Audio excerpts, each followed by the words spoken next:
Good morning students. आज हम कक्षा 10वीं पाठ 3 बिहारी के दोहे पढ़ने जा रहे हैं। कवि बिहारी का जन्म 1595 में और मृत्यु 1663 में हुई थी। बिहारी के दोहे सोहत ओढ़े पीत पट श्याम सलोने गात, मनो नीलमणि सैल पे आतप प्रयोग प्रभात। सोहत शोभा देना, जा सुंदर प्रतीत होना। पीत पीले रंग के, पटु वस्त्र, श्याम श्री कृष्ण भगवान जी को कहा गया है। सलोने सुंदर, गात शरीर। बिहारी जी कहते हैं कि जिस प्रकार श्री कृष्ण जी के सुंदर शरीर पर पीले रंग के वस्त्र शोभा देते हैं और उनकी सुंदरता और बढ़ा देते हैं, उसी प्रकार मानो नीलमणि सैल पे आतप प्रयोग प्रभात। प्रभात होता है सुबह की पहली किरण। नीलमणि नीलमणि नीलमणि पर्वत को कहा गया है, सैल पर्वत जो नीले रत्नों का बना हुआ पहाड़ है। आतप धूप प्रयोग पड़ती है कि जिस प्रकार नीलमणि नीले रत्नों से बने हुए पहाड़ पर सुबह की प्रभात की धूप पड़ती है और उसकी सुंदरता और बढ़ जाती है, उसी प्रकार श्री कृष्ण जी के शरीर पर पीले वस्त्र उनकी सुंदरता को और बढ़ा देते हैं। कहलाने एक बस्त एह म्यूर मृग बाघ। कहलाने कहने को, अह सर्प, म्यूर मोर, मृग हिरन, बाघ बाघ को कहा गया है। जगत तपोवन, जगत संसार को कहा गया है। तपोवन जहाँ पे तपस्वी तपस्या करते हैं, उस वन को तपोवन के नाम से जाना जाता है। सो कियो दीर्घ धाग निधाग। दीर्घ धाग प्रचंड गर्मी या भयंकर गर्मी, निदाग ग्रीष्म ऋतु। जिस प्रकार गर्मी की ऋतु में भी तपोवन में मतलब तपस्वी है जो तपस्या करने में विलीन रहते हैं, उन पे कोई प्रभाव नहीं पड़ता भयंकर गर्मी का भी, उसी प्रकार गर्मी में जो सांप है, मोर है, मृग है और बाघ है, वे एक जगह एकत्रित होकर बैठ जाते हैं, अर्थात वे तपोवन की तरफ भी चल पड़ते हैं, अर्थात भी अपनी आपसी दुश्मनी भूलकर एक ही स्थान पर एकत्रित होकर रहने लगते हैं। नेक्स्ट, बतरस लालच लाल की मुरली धरे लुकाए, सोह करे बोहन हंसे देन कहे नट जाए।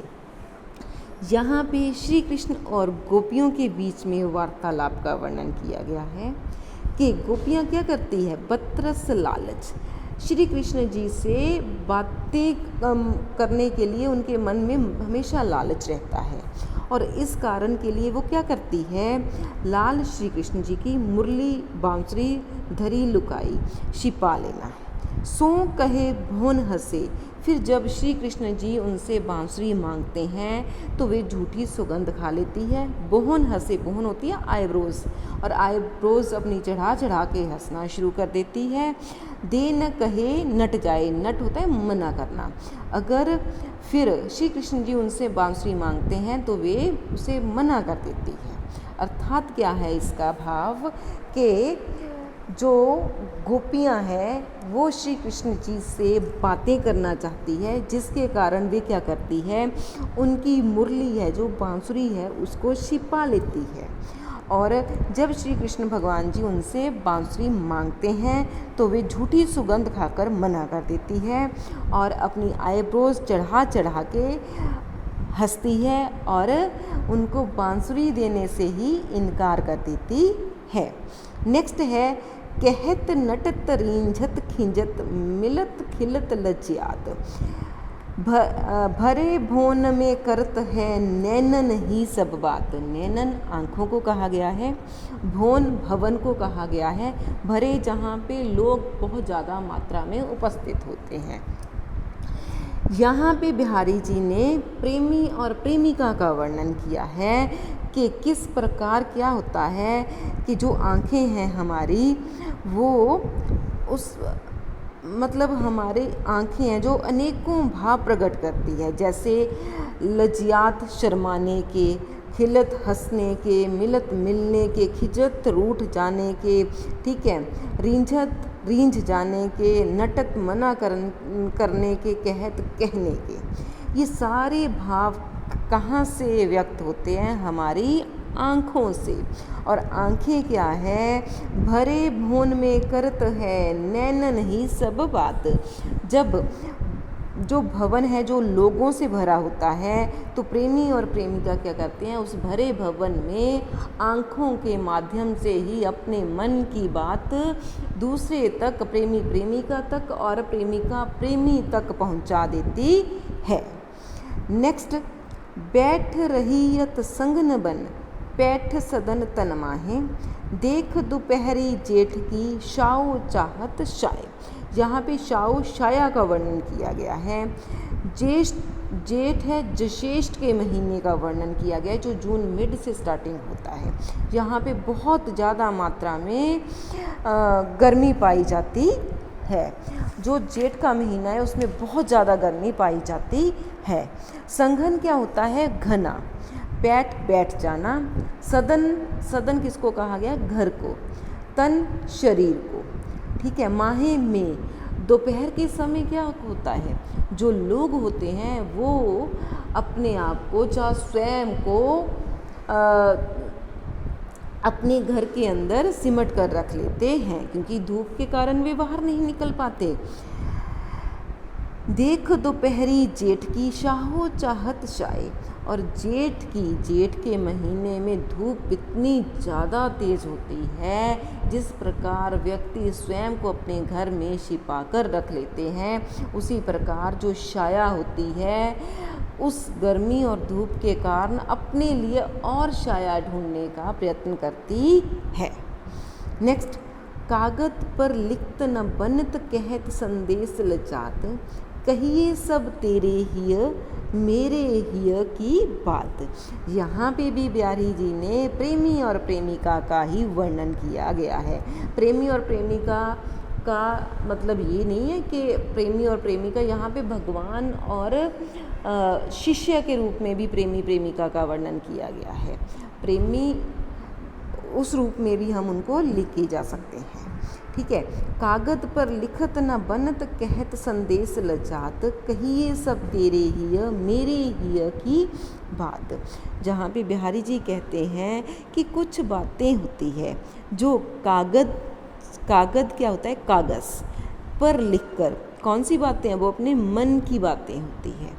वो लिखकर दूसरे के हाथ में संदेश रूपी कागज़ के रूप में नहीं भिजवाई जा सकती, क्योंकि क्या होता है, प्रेमी और प्रेमिका के मध्य में कुछ ऐसी बातें होती है, अगर वो कागज़ पर लिखकर दूसरे के हाथ में दी जाए तो वे मतलब अपने मन की बातों को दूसरों तक नहीं पहुंचाना चाहते कि कोई दूसरा, कोई अन्य व्यक्ति उन प्रेमी और प्रेमिका के मन की बातों को पढ़ ले। इसलिए यहाँ पे बिहारी जी कहते हैं, कहिए सब तेरे हिय मेरे हिय की बात।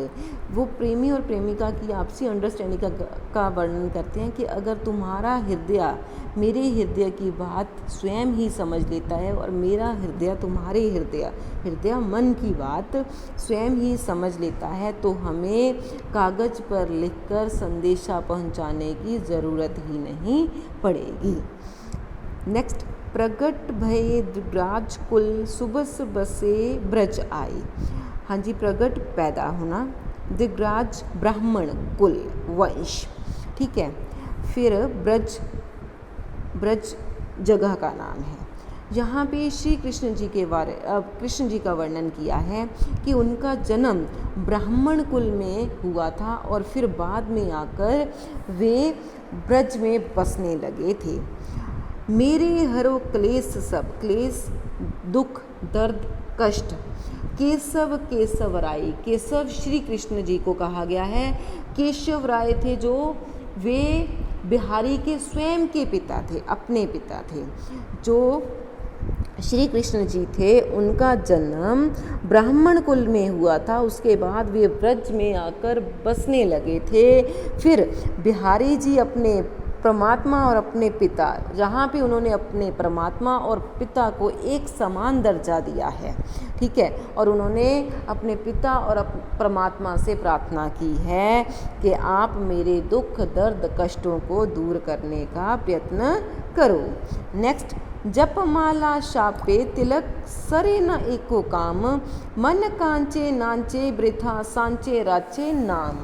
यहाँ पे सच्चे मन का और कच्चे मन का, ठीक है, दोनों का वर्णन किया गया है कि व्यक्ति क्या करता है, माला जपता है और माथे पे बड़ा सा तिलक लगाता है, ठीक है, लेकिन क्या करता है, ऐसा दिखावा करने के बावजूद भी वो लोगों को कष्ट पहुंचाता है, दुख देता है। मन कांचे नाचे वृथा, वृथा होता है व्यर्थ, कि अगर उसका मन कच्चा है अर्थात सच्चा नहीं है तो ये सब करना व्यर्थ है उसके लिए। क्या करना, माला जपना और माथे पे बड़ा सा तिलक लगाना। सांचे रांचे राम, सांचे सच्चे, के सच्चे मन में ही परमात्मा जा राम का वास होता है। ऐसे दिखावा करके लोगों को कष्ट पहुंचाकर, ठीक है, और मतलब ये सारा कुछ व्यर्थ है। ऐसा करने से परमात्मा का मिलन नहीं हो पाता।